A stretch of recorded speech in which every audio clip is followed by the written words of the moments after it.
Hello everyone, आशा करता हूँ सब लोग ठीक ठाक होंगे। लास्ट क्लास में हम लोग डिस्कस किए थे न्यूक्लियस के डेफिनेशन के बारे में, न्यूक्लियस का टाइप के बारे में, पैलिंड्रोमिक सीक्वेंस के बारे में और रेस्ट्रिक्शन साइट या रिकॉग्निशन साइट के बारे में। समझ गए? ये 4 टॉपिक के बारे में हम लोग डिटेल में डिस्कस किए थे लास्ट क्लास में। आज के क्लास में हम लोग डिस्कस करेंगे रेस्ट्रिक्शन एंजाइम्स, जिसको रेस्ट्रिक्शन एंडोन्यूक्लियस भी बोला जाता है। रेस्ट्रिक्शन एंजाइम्स का डिस्कवरी के बारे में, मतलब रेस्ट्रिक्शन एंजाइम्स का खोज कैसे हुआ, डिस्कवरी के बारे में डिस्कस करेंगे। फिर डिस्कस करेंगे रेस्ट्रिक्शन एंजाइम्स का नोमेनक्लेचर कैसे किया जाता है, मतलब जो रेस्ट्रिक्शन एंजाइम्स हैं उनका नोमेनक्लेचर कैसे किया जाता है, उनको नाम कैसे दिया जाता है। समझ गए? तो आज के टॉपिक है डिस्कवरी ऑफ रेस्ट्रिक्शन एंजाइम्स या रेस्ट्रिक्शन एंडोन्यूक्लियस और नोमेनक्लेचर ऑफ रेस्ट्रिक्शन एंडोन्यूक्लियस। तो रेस्ट्रिक्शन एंजाइम्स का डिस्कवरी और नोमेनक्लेचर को डिटेल में समझाने से पहले मैं आप लोगों को थोड़ा सा लास्ट क्लास का रिकेप देना चाहता हूँ, क्योंकि लास्ट क्लास का आज के क्लास से थोड़ा सा लिंक है।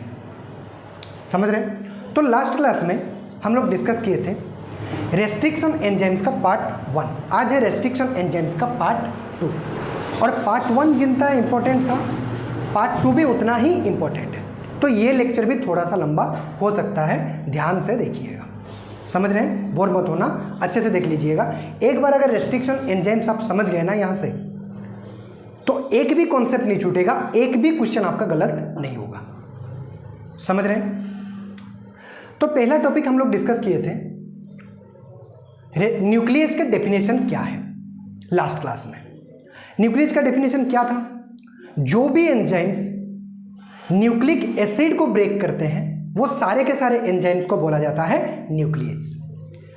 न्यूक्लिक एसिड्स मतलब क्या है? डीएनए और आरएनए। डीएनए आरएनए को बोला जाता है न्यूक्लिक एसिड्स। समझ गए? न्यूक्लिक एसिड्स, न्यूक्लियस का टाइप के बारे में पढ़े थे। फिर कितना टाइप था न्यूक्लियस का? 2 टाइप था। क्या क्या? एक्सोन्यूक्लियस और एंडोन्यूक्लियस।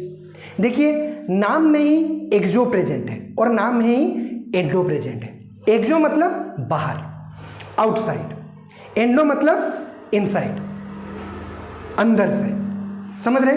तो एक्सोन्यूक्लियस का डेफिनेशन क्या होगा? जो भी एंजाइम्स, मतलब जो भी न्यूक्लियस बाहर साइड से, आउटसाइड से डीएनए और आरएनए को ब्रेक करेंगे, वो सारे के सारे एंजाइम्स किसको बिलोंग करेंगे? एक्सोन्यूक्लियस को। और जो भी एंजाइम्स, मतलब जो भी nucleus with in the DNA और आरएनए जाके कट करेंगे, वो सारे के सारे एंजाइम्स को हम लोग बोलेंगे एंडोन्यूक्लियस। और मैं क्या बताया था? एंडोन्यूक्लियस का एक एग्जाम्पल है जिसका नाम है रेस्ट्रिक्शन एंडोन्यूक्लियस।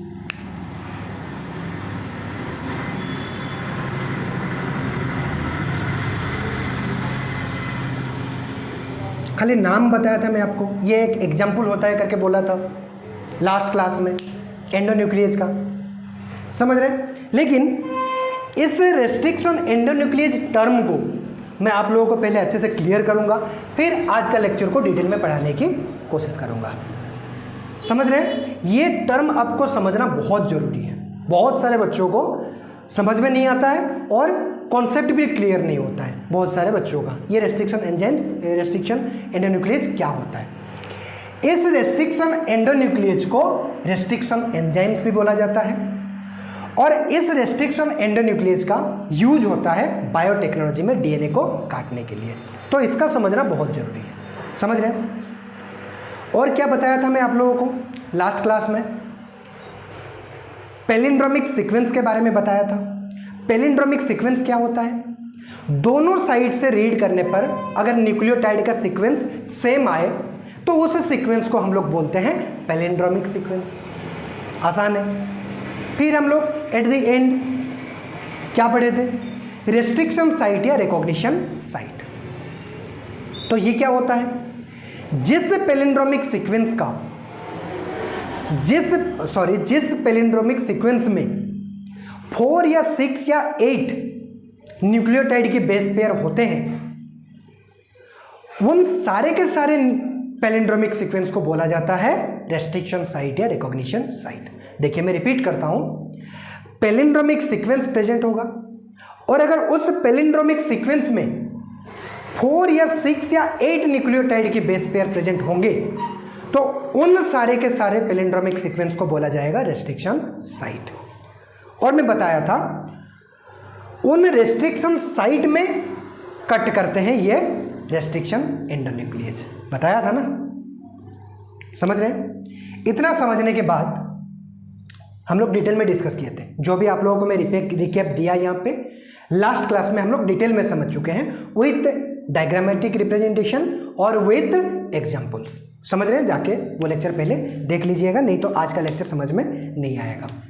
तो ये रेस्ट्रिक्शन एंडोन्यूक्लियस क्या है, मैं बोला था एंडोन्यूक्लियस का एक टाइप है, एंडोन्यूक्लियस का एक एग्जाम्पल है, ऐसे बोल दिया था, समझ रहे हैं। लेकिन आप ध्यान रखना यहाँ पे रेस्ट्रिक्शन एंडोन्यूक्लियस ना एक एंजाइम्स का एग्जाम्पल नहीं है, ये एक ग्रुप है, ग्रुप ऑफ एंजाइम्स का एग्जाम्पल है, ये एक कैटेगरी है।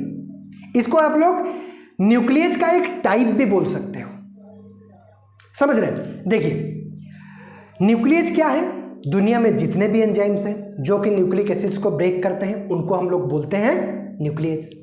और न्यूक्लियस का दो टाइप, एक्सोन्यूक्लियस, एंडोन्यूक्लियस। एक्सोन्यूक्लियस क्या करते हैं, बाहर साइड से कट करते हैं डीएनए आरएनए को, और एंडोन्यूक्लियस अंदर साइड से कट करते हैं डीएनए और आरएनए को, समझ रहे हैं। मतलब एंडोन्यूक्लियस एक टाइप है न्यूक्लियस का, और एंडोन्यूक्लियस में बहुत सारा एग्जांपल्स है एंजाइम्स का, समझ रहे हैं। लेकिन जितना भी एंजाइम्स प्रेजेंट है एंडोन्यूक्लियस में, वो सारे के सारे एंजाइम्स में से जितने भी एंजाइम्स हैं जो कि ओनली डीएनए को ब्रेक करते हैं, कट ओनली डीएनए, जो कि आरएनए को नहीं कट करते हैं, ओनली डीएनए को कट करते हैं। और डीएनए में कहां पे कट करते हैं, ओनली रेस्ट्रिक्शन साइट में कट करते हैं, समझ रहे हैं।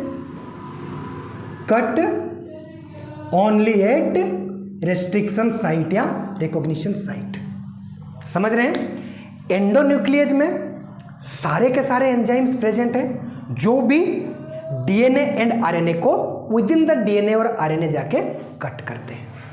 लेकिन उन एग्जाम्पल में से, उन एंडोन्यूक्लियस में से जो भी एंजाइम्स ओनली डीएनए को कट करते हैं और डीएनए में भी ओनली रेस्ट्रिक्शन साइट में जाके कट करते हैं, वो सारे के सारे एंजाइम्स को मिला करके एक कैटेगरी बना दिया गया है।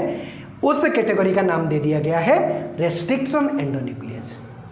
इसको एक कैटेगरी बोल सकते हो या ग्रुप बना सकते हो। जितने भी एंजाइम्स प्रेजेंट हैं एंडोन्यूक्लियस में, उन एंजाइम्स में से जो भी एंजाइम्स डीएनए को कट करते हैं, ओनली डीएनए को कट करते हैं और एट रेस्ट्रिक्शन साइट कट करते हैं, एट रिकॉग्निशन साइट कट करते हैं, अपने मन से इधर उधर नहीं काटते हैं, ओनली रिकॉग्निशन साइट में कट करते हैं डीएनए में जाके, और ओनली डीएनए को कट करते हैं जो भी एंजाइम्स, वो सारे के सारे एंजाइम्स को मिला करके एक ग्रुप बना दिया गया है, एक कैटेगरी बना दिया गया है। उस कैटेगरी को बोलते हैं रेस्ट्रिक्शन एंडोन्यूक्लियस। आशा करता हूं समझ गए होंगे। तो रेस्ट्रिक्शन एंडोन्यूक्लियस एक एंजाइम्स का एग्जाम्पल नहीं है, ये एक ग्रुप का एग्जाम्पल्स है, ये कैटेगरी का एग्जाम्पल्स है। इसको हम लोग एंडोन्यूक्लियस का एक टाइप भी बोल सकते हैं, समझ रहे हैं। ये क्या करता है, पहला पॉइंट है, ये ओनली डीएनए को कट करता है, आरएनए को कभी नहीं कट करता, और ये डीएनए में जाके कहां पे कट करता है, ये एक रेस्ट्रिक्शन साइट पे, एक स्पेसिफिक पोजीशन पे, एक स्पेसिफिक साइट पे कट करता है, जिसको हम लोग रेस्ट्रिक्शन साइट या रिकॉग्निशन साइट बोलते हैं। आशा करता हूं समझ गए। इतना आप लोग अगर समझ गए तो आज का टॉपिक आप लोग समझ सकते हो आसानी से, समझ रहे हैं। देखिए तो आज का टॉपिक है discovery of restriction endonuclease. Restriction endonuclease या रेस्ट्रिक्शन एंजाइम्स का डिस्कवरी कैसे हुआ, खोज कैसे हुआ। एनसीईआरटी का फर्स्ट स्टेटमेंट है, in the year 1963 the two enzymes responsible for restricting the growth of bacteriophage in E. coli were isolated.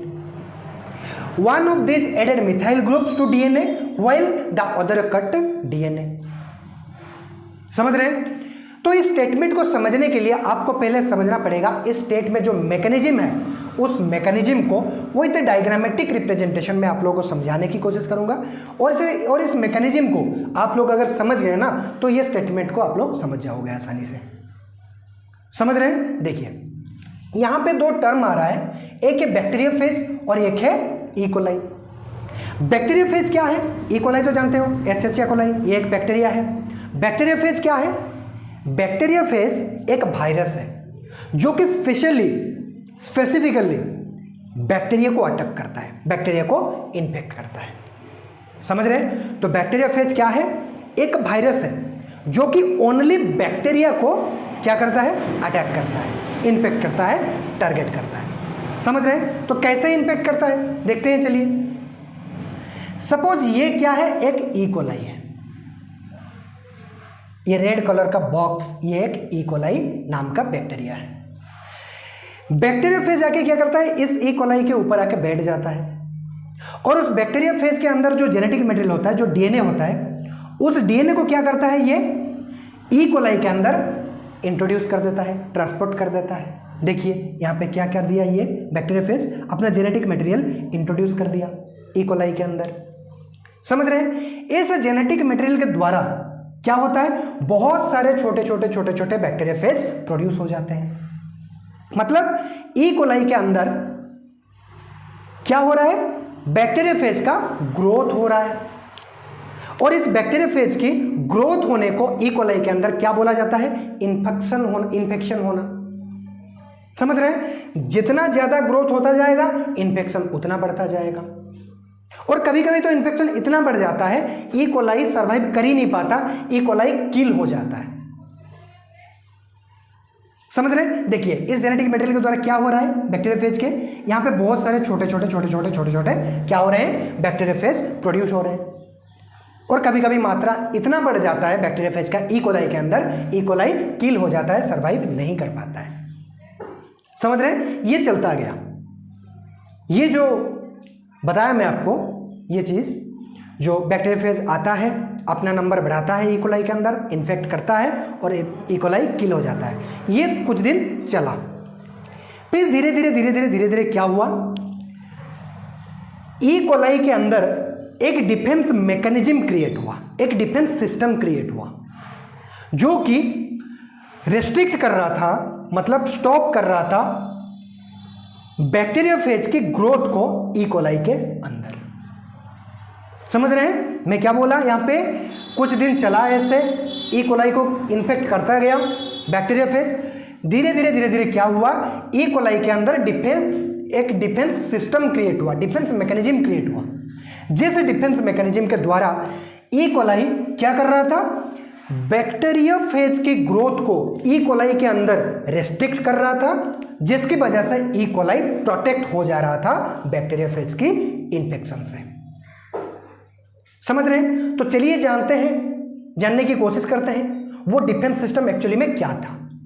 देखिए इकोलाई एक बैक्टीरिया है, तो उस बैक्टीरिया का एक मेन डीएनए होगा, है कि नहीं? तो जो मेन डीएनए है, उस मेन डीएनए में से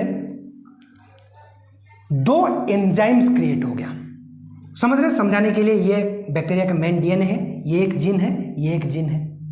इस जीन से एक एंजाइम्स क्रिएट हो गया जिसका नाम है इकोआर1। एक एंजाइम्स क्रिएट हुआ जो कि एक रेस्ट्रिक्शन एंडोन्यूक्लियस था और उस रेस्ट्रिक्शन एंडोन्यूक्लियस के नाम दिया गया है इकोआर1। और उस रेस्ट्रिक्शन एंडोन्यूक्लियस का नाम इकोआर1 क्यों है मैं यहाँ पे नोमेनक्लेचर में बताऊंगा आपको। समझ रहे हैं? वो तो नोमेनक्लेचर का पार्ट है, क्योंकि ये इकोलाई के अंदर बना था, इसको नाम दे दिया गया है इकोआर1। ये समझ लीजिए आप अभी तक, है ना? तो एक रेस्ट्रिक्शन एंडोन्यूक्लियस क्रिएट हो गया उस बैक्टीरिया के मेन डीएनए की एक जीन से। समझ रहे हैं? और एक एंजाइम से बना था जिसका नाम है मिथाइलेज। ये एक जीन है, इससे बना है मिथाइलेज, और ये एक जीन है, इससे बना है रेस्ट्रिक्शन एंडोन्यूक्लियस जिसका नाम है इकोआर1। और ये दोनों मिल करके, ये मिथाइलेज और इकोआर1 मिल करके ऐसे वर्क कर रहे थे,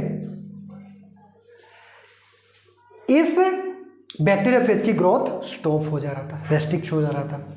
ये दोनों मिलकर के ऐसे वर्क कर रहे थे बैक्टीरियोफेज के अगेंस्ट में, बैक्टीरियोफेज की ग्रोथ ही रेस्ट्रिक्ट हो जा रहा था। समझ रहे हैं क्या वर्क करते थे एक्चुअली? ये इकोअर्वन ना क्या करता था, ये एक रेस्ट्रिक्शन एंडोन्यूक्लियस है, तो ये जाके कट कर रहा था इस बैक्टीरियोफेज की जेनेटिक मटेरियल में।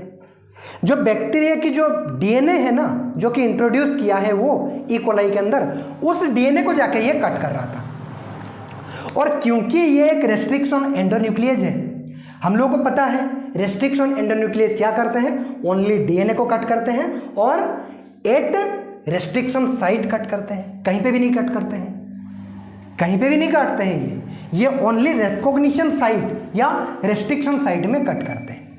और हर एक रेस्ट्रिक्शन एंडोन्यूक्लियस का रेस्ट्रिक्शन साइट अलग अलग होता है। समझ रहे हैं? इसलिए मैं यहां पे बता रहा हूं आपको, इकोअर्वन का जो रेस्ट्रिक्शन साइट है वो है GAATTC। समझ रहे हैं?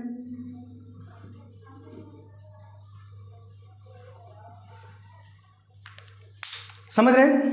तो ये इकोअर्वन जाके यहां पे सर्च करेगा, देखेगा कहां पे GAATTC है, और जहां पे GAATTC मिला वहां पे कट कर देगा। ये देखिए यहां पे जाके ये कट कर दिया तो डीएनए फ्रैगमेंट में कन्वर्ट हो गया, 2 टुकड़ा बन गया, इसका मतलब ब्रेक हो गया। और अगर जेनेटिक मटेरियल ही ब्रेक हो गया तो उस जेनेटिक मटेरियल क्या काम करेगा फिर? उस जेनेटिक मटेरियल से और बनेंगे क्या बैक्टीरियोफेज? नहीं। जेनेटिक मटेरियल ब्रेक हो गया तो अभी नहीं बनेंगे बैक्टीरियोफेज। मतलब क्या हुआ इसका? जेनेटिक मटेरियल का ब्रेक होने से क्या हो रहा है, इसका ग्रोथ स्टॉप हो गया, ग्रोथ रेस्ट्रिक्ट हो गया, स्टॉप हो गया बैक्टीरियोफेज का, मतलब इन्फेक्शन स्टॉप हो गया, तो ई कोलाई बच गया। है कि नहीं? आशा करता हूं समझ गए होंगे। तो इकोअर्वन क्या है? एक रेस्ट्रिक्शन एंडोन्यूक्लियस है जो कि काटता है जाके अपने रेस्ट्रिक्शन साइट पे। ठीक है, चलो ये इकोअर्वन जाके यहां पे सर्च किया जेनेटिक मटेरियल में वायरस का, और जहां पे उसका साइट मिला वहां पे वो कट कर दिया।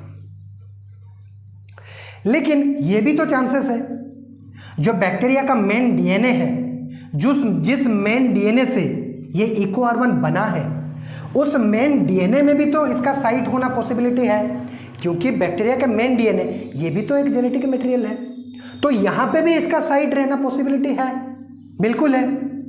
तो ये तो बैक्टीरिया की मेन डीएनए में भी जाके काट कर देगा। जिस डीएनए से वो ये बना है, जिस मेन डीएनए से ये बना है, उसी डीएनए को काटने चला जाएगा फिर। लेकिन ऐसा नहीं होता। कभी भी रेस्ट्रिक्शन एंडोन्यूक्लियस वायरस के जेनेटिक मटेरियल को तो काटता है, लेकिन अपने बैक्टीरिया की जेनेटिक मटेरियल को ये नहीं काटता, अपने बैक्टीरिया की डीएनए को ये नहीं काटता। क्यों? जब ये मेन डीएनए इसको बनाया था, रेस्ट्रिक्शन एंडोन्यूक्लियस को बनाया था, उसके साथ ये एक और भी एंजाइम्स बनाया था जिसका नाम है मिथाइलेज। और ये मिथाइलेज क्या करता है, अपने जो डीएनए है, जो बैक्टीरिया की मेन डीएनए है, उस डीएनए में मिथाइलेशन कर देता है। सपोज मान करके चलो इस इकोअर्वन का साइट यहाँ पे प्रेजेंट है, GAATTC ये है, तो इस साइट में क्या किया ये मिथाइलेज, मिथाइल ग्रुप को ऐड कर दिया। देखिए यहाँ पे G के साथ मिथाइल जोड़ दिया, G के साथ मिथाइल जोड़ दिया। समझ रहे? अभी ये इस रेस्ट्रिक्शन एंजाइम का रेस्ट्रिक्शन साइट रहा क्या? नहीं, ऑल्टर हो चुका है, G के साथ CH3 जुड़ चुका है, तो ये इसको नहीं काटेगा। इकोअर्वन काटेगा ओनली जहां पे GAATTC का साइट होगा। यहां पे GAATTC का साइट तो है, लेकिन मिथाइलेज क्या कर दिया, इस साइट को मिथाइलेशन से ऑल्टर कर दिया, चेंज कर दिया। इस वजह से ये काटने तो जाएगा लेकिन नहीं काट पाएगा। समझ रहे हैं? तो बैक्टीरिया की मेन डीएनए में जहां जहां भी इसका साइट होगा, उस साइट को ये मिथाइलेशन से ऑल्टर कर देगा, जिसकी वजह से इकोअर्वन मतलब जो बना है रेस्ट्रिक्शन एंडोन्यूक्लियस इस डीएनए में से, उसका मेन डीएनए को ये काट नहीं पाएगा। समझ रहे हैं? तो ये है इसका मैकेनिज्म। इस डिफेंस मैकेनिज्म को यूज करके क्या होता है, ई कोलाई अपने आप को प्रोटेक्ट करता है बैक्टीरियोफेज की इन्फेक्शन से। यहाँ पे क्या क्या जरूरत हुआ, ये कैसे प्रोटेक्ट किया अपने आप को, 2 एंजाइम्स बनाया, एक है रेस्ट्रिक्शन एंडोन्यूक्लियेज और एक है मिथाइलेज। समझ रहे हैं? इन दोनों एंजाइम्स की मदद से ये क्या किया, अपने आप को प्रोटेक्ट किया ई कोलाई ने वायरस की इन्फेक्शन से। समझ रहे हैं? अभी आप लोग पढ़िए इस स्टेटमेंट को, आराम से समझ पाएंगे। ये GAA-TTC एक रेस्ट्रिक्शन साइट है, बिल्कुल है। क्यों? देखिए, लेफ्ट टू राइट से एंड करते जाएंगे, लेफ्ट टू राइट हम लोग रीड करते जाएंगे, इस डीएनए को रीड करते जाएंगे। क्या मिला? डीएनए न्यूक्लियोटाइड का sequence GAA-TTC। Other strand of DNA को हम लोग राइट टू लेफ्ट रीड करते आएंगे, अदर साइड से क्या आ रहा है? GAA-TTC। Left to right read करते जा रहे हैं, क्या आ रहा है? न्यूक्लियोटाइड के sequence GAA-TTC। Right to left read करते करते आ रहे हैं हम लोग, न्यूक्लियोटाइड के सीक्वेंस क्या मिल रहा है? GAA-TTC। तो दोनों साइड से रीड करते हुए आ रहे हैं, जब रीड कर रहे हैं दोनों साइड से हम लोग, तो सीक्वेंस क्या मिल रहा है न्यूक्लियोटाइड का? GAA-TTC। तो ये एक पैलिंड्रोमिक सीक्वेंस है। पहले क्या चेक करना पड़ता है? पैलिंड्रोमिक सीक्वेंस है कि नहीं। और अगर पैलिंड्रोमिक सीक्वेंस है तो उस पैलिंड्रोमिक सीक्वेंस में अगर 4, 6 या 8 न्यूक्लियोटाइड का बेस पेयर होंगे तो उस पैलिंड्रोमिक सीक्वेंस को हम लोग बोलेंगे क्या? रेस्ट्रिक्शन साइट या रिकॉग्निशन साइट। समझ रहे हैं? तो ये तो क्लियर हो गया कि ये एक पैलिंड्रोमिक सीक्वेंस है। और इस पैलिंड्रोमिक सीक्वेंस में कितना न्यूक्लियोटाइड का बेस पेयर प्रेजेंट है? 1, 2, 3, 4, 5, 6 सिखाया था मैं आपको लास्ट लेक्चर में। तो 6 न्यूक्लियोटाइड का बेस पेयर प्रेजेंट है। तो ये क्या हो गया? एक रेस्ट्रिक्शन साइट है। और ये किसका रेस्ट्रिक्शन साइट है? EcoR1 का। समझ रहे हैं? तो अभी ये स्टेटमेंट पढ़िए, आप समझ पाएंगे। इन द ईयर 1963, देखिए 1963 में ये नोटिस किया गया ई कोलाई के अंदर, the 2 enzymes responsible for restricting the growth of bacteriophage in E coli they are isolated. 1963 में देखा गया ई कोलाई के अंदर 2 ऐसे एंजाइम्स बन चुके हैं जो कि बैक्टीरियोफेज नाम का जो वायरस है, उस वायरस के ग्रोथ को ई कोलाई के अंदर रेस्ट्रिक्ट कर रहा है। कौन? वो 2 एंजाइम्स। समझ रहे हैं? और उन 2 एंजाइम्स को आइसोलेट किया गया है, बोले वो, है ना।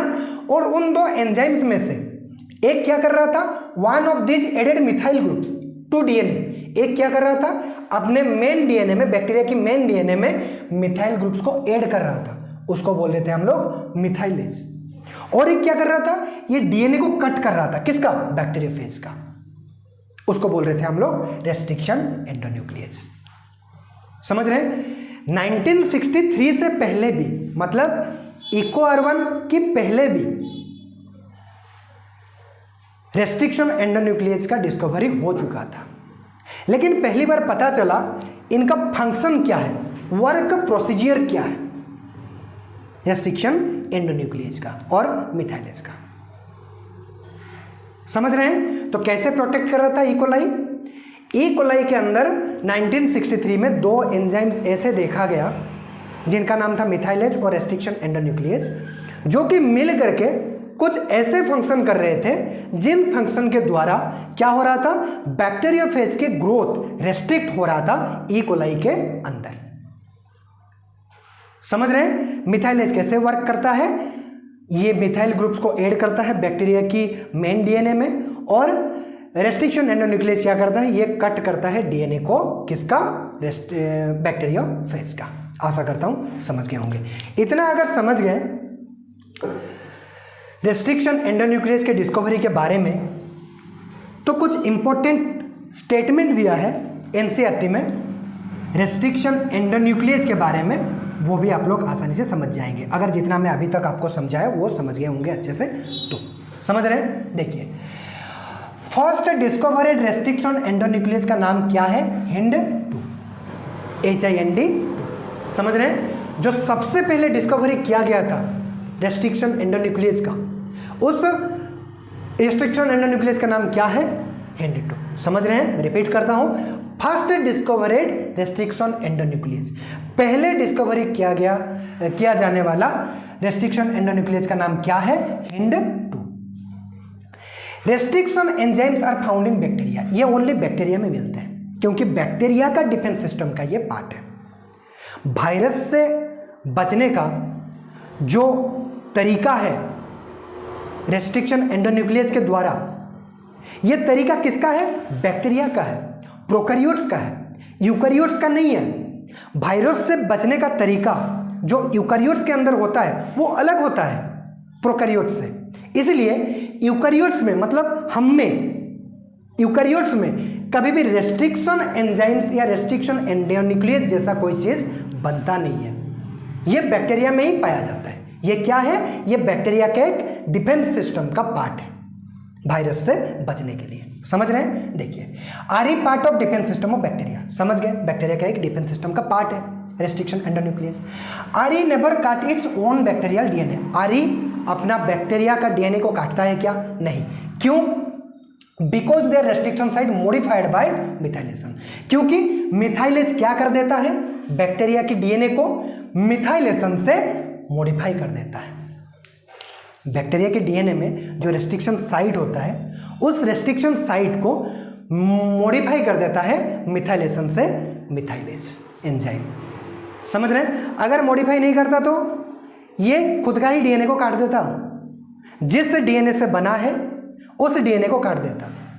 और उस बैक्टीरिया की मेन डीएनए को अगर काट देगा तो भले ही ये बैक्टीरिया की इन्फेक्शन से बचा रहा है,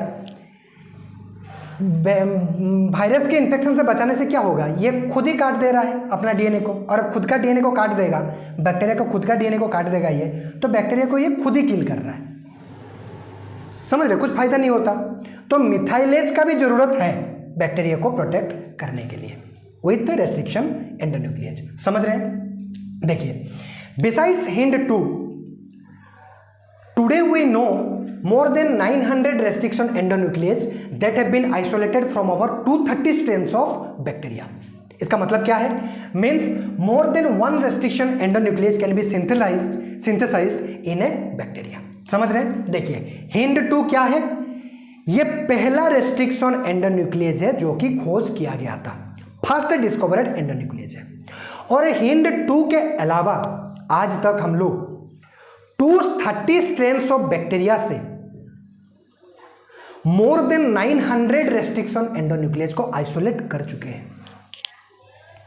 समझ रहे हैं? HIND-2 के अलावा बोल रहा है ये, HIND-2 के अलावा 230 स्ट्रेन्स ऑफ बैक्टीरिया, मतलब 230 नंबर ऑफ बैक्टीरिया में से मोर देन 9 फ्रॉम अबाउट, हाँ 230 के आसपास, मतलब उससे ज्यादा, ओवर 230 बैक्टीरिया में से क्या कर रहे हैं हम लोग? क्या किए हैं आज तक? मोर देन 900 रेस्ट्रिक्शन एंडोन्यूक्लियस को आइसोलेट कर चुके हैं। 230 स्ट्रेन्स ऑफ बैक्टीरिया में से मोर देन 900 रेस्ट्रिक्शन एंडोन्यूक्लियस को हम लोग क्या किए हैं? आइसोलेट कर चुके हैं। इसका सिंपल सा मतलब यह है, एक बैक्टीरिया में more than one restriction endonuclease बन सकता है।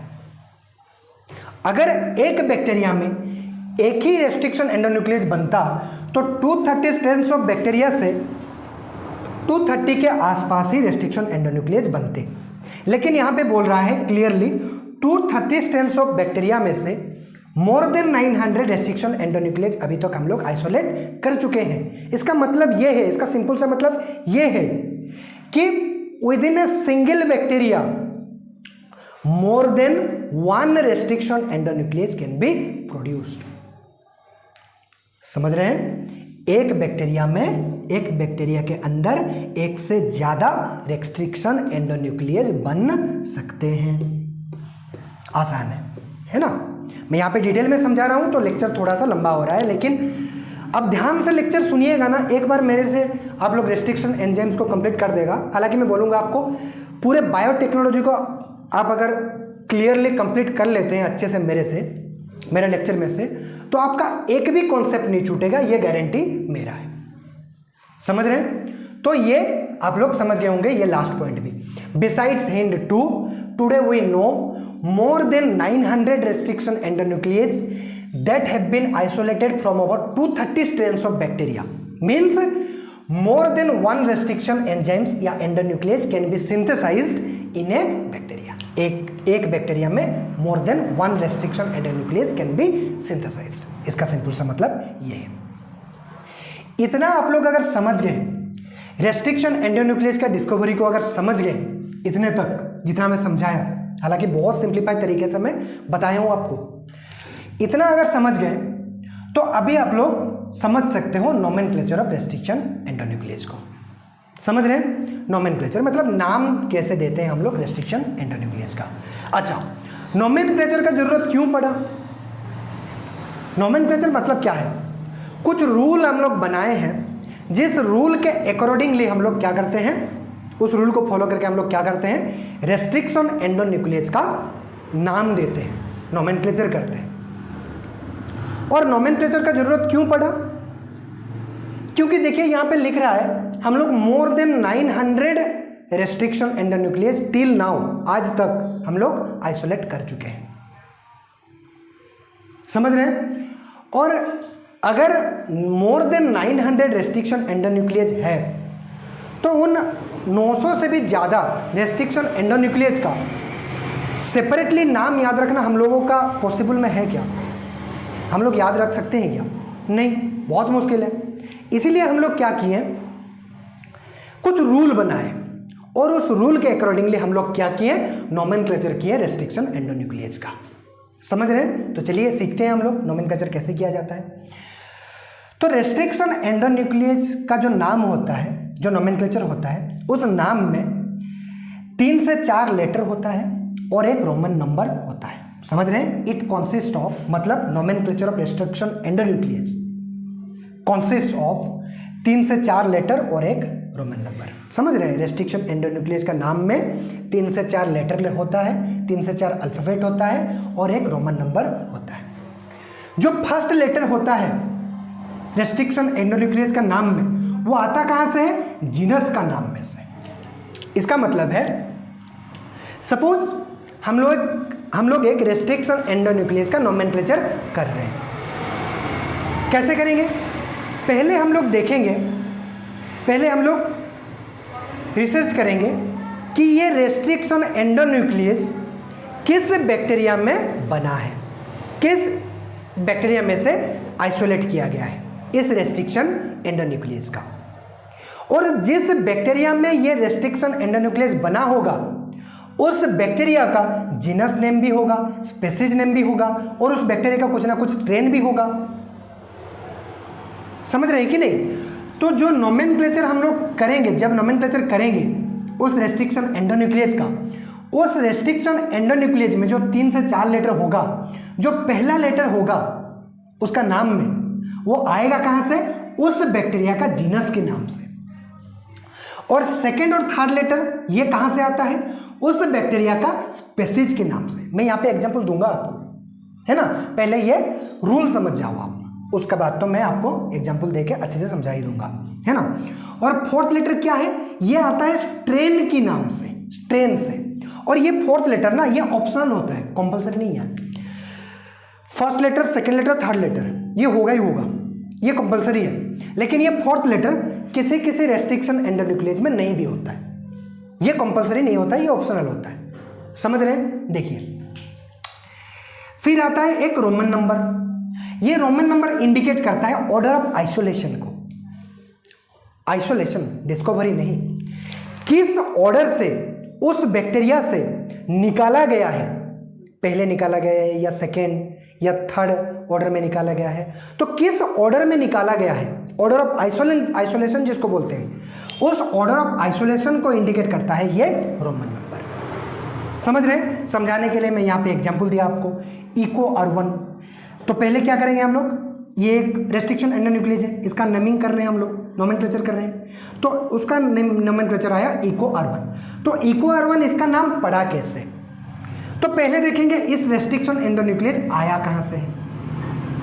कम्स फ्रॉम एस्चेरिचिया कोलाई नाम का एक बैक्टीरिया है और उस बैक्टीरिया का एक स्ट्रेन है RY13 और इस स्ट्रेन का बैक्टीरिया से, एस्चेरिचिया कोलाई का इस स्ट्रेन की बैक्टीरिया से ये रेस्ट्रिक्शन एंडोन्यूक्लियस को आइसोलेट किया गया है। और एस्चेरिचिया क्या है? जीनस नाम है। उस बैक्टीरिया का एस्चेरिचिया क्या है? जीनस नाम है। और कोलाई क्या है? स्पेसीज का नाम है। और RY13 क्या है? स्ट्रेन का नाम है। समझ रहे हैं? और ये जो एस्चेरिचिया जो कि जीनस का नाम है, जिस बैक्टीरिया से इस रेस्ट्रिक्शन एंडोन्यूक्लियस को आइसोलेट किया गया है, उस बैक्टीरिया का जीनस नाम है एस्चेरिचिया। और एस्चेरिचिया का पहला लेटर क्या है? ई। तो नोमेनक्लेचर जब करेंगे पहला लेटर लिखेंगे ई, इसीलिए बोलते हैं first letter comes from genus name, second and third letter comes from species name of bacteria. तो इस बैक्टीरिया का स्पेसीज नाम क्या है? Coli, COLI। फर्स्ट और सेकेंड लेटर क्या है? CO। तो नोमेनक्लेचर में सेकेंड और थर्ड लेटर क्या आएगा? स्पेसीज नाम से CO। बहुत आसान है ना? फिर स्ट्रेन का नाम क्या है? RY13। पहला लेटर क्या है? R। तो इसका चौथा लेटर क्या होगा नोमेनक्लेचर का? R। और यहां पे 1 लिखा गया है, इसका मतलब क्या है? इस बैक्टीरिया से जो पहला रेस्ट्रिक्शन एंडोन्यूक्लियस आइसोलेट किया गया है वो है ये एंजाइम, इसलिए इको R1 लिखा गया है। R1 मतलब इस एंजाइम को सबसे पहले आइसोलेट किया गया है, सबसे पहले बाहर निकाला गया है इस बैक्टीरिया में से, इसलिए लिखा गया है R1। तो ये इंडिकेट करता है रोमन नंबर जो 1 इंडिकेट कर रहा है, ये क्या? ऑर्डर ऑफ आइसोलेशन को। और एक एग्जांपल दूंगा मैं आपको नेक्स्ट स्लाइड में, जिस एग्जांपल्स के द्वारा आप लोग और थोड़ा अच्छे से समझ पाएंगे नोमेनक्लेचर को, और ये ऑर्डर ऑफ आइसोलेशन को और क्लियरली, और कॉन्सेप्ट क्लियर हो जाएगा आपका।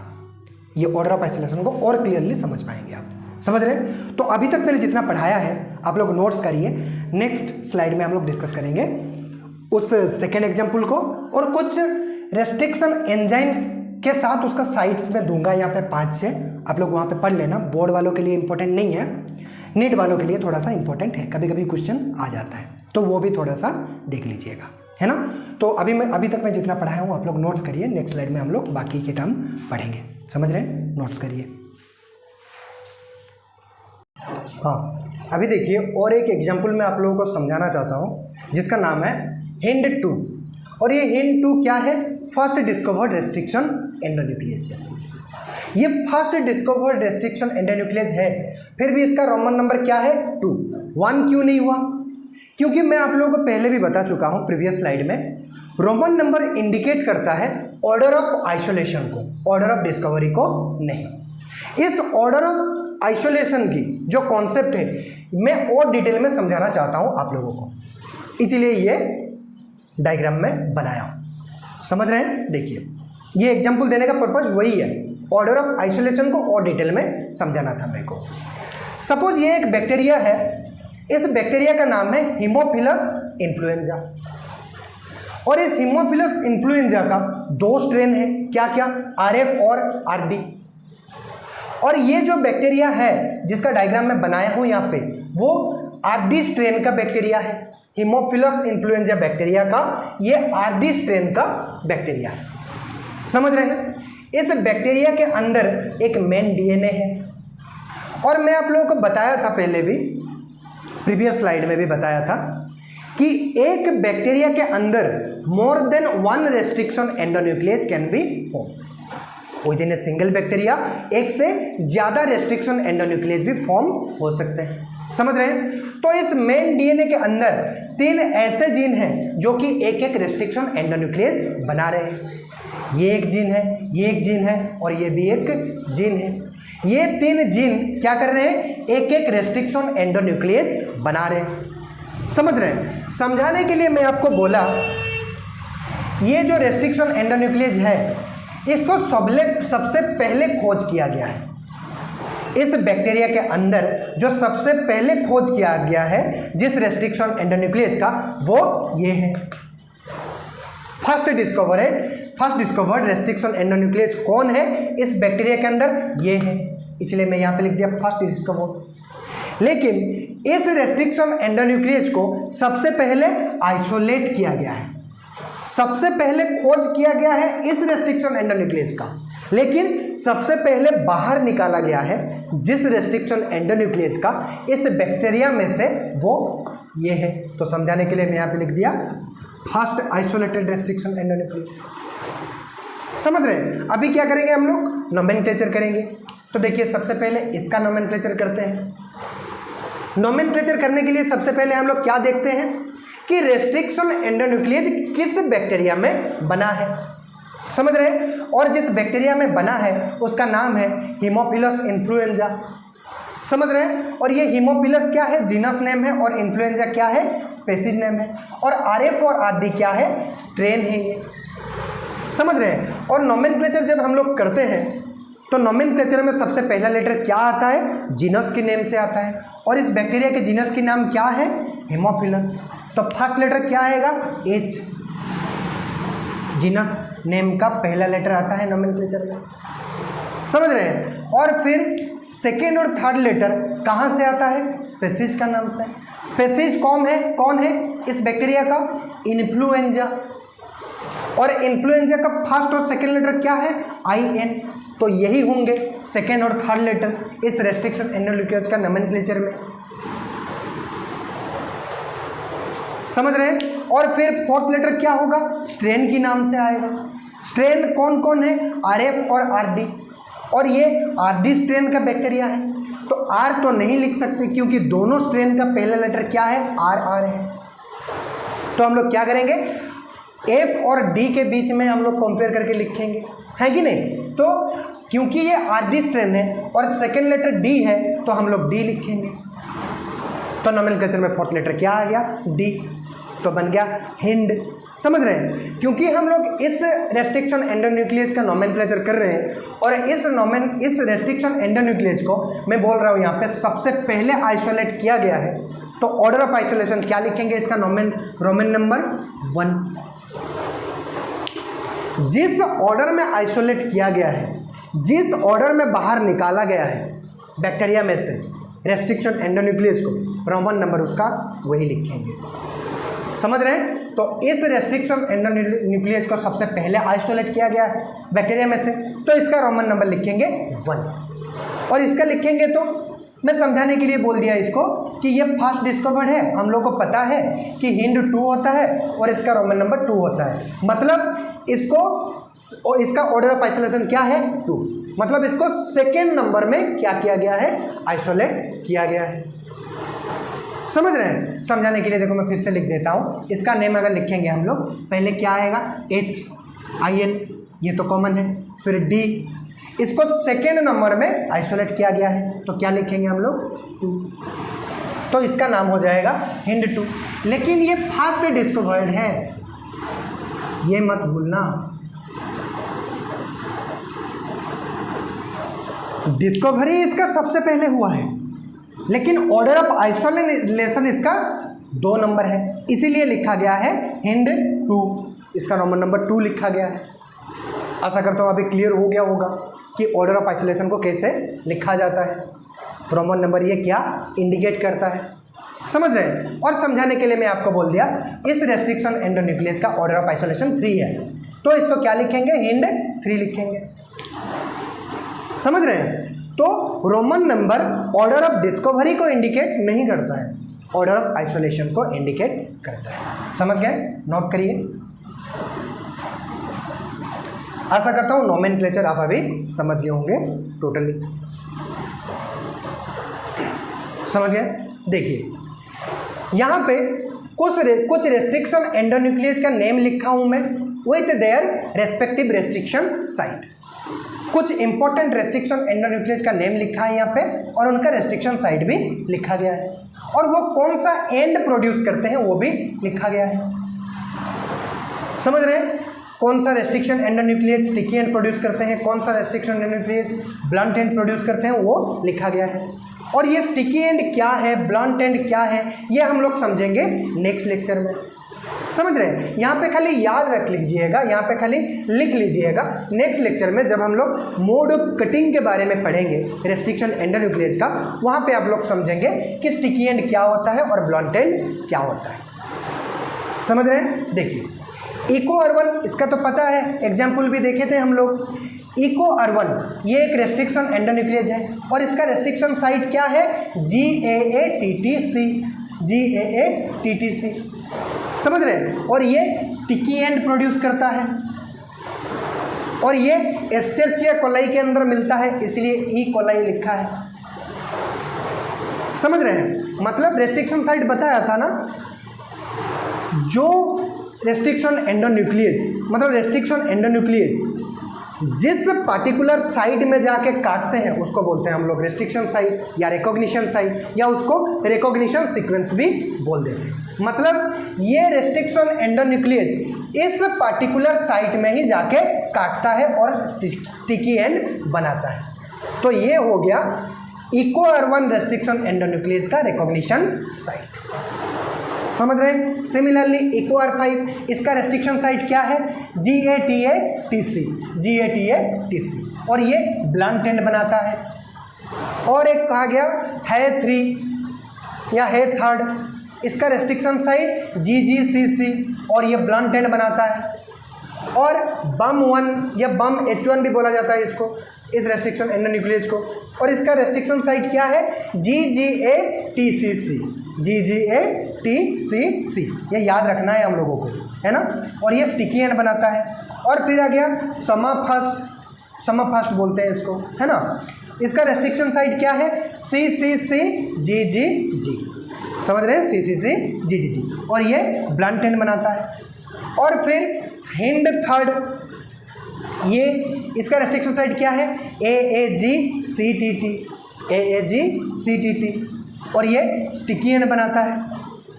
तो ये आप याद रख लीजिएगा, इतना तो याद रहना ही चाहिए।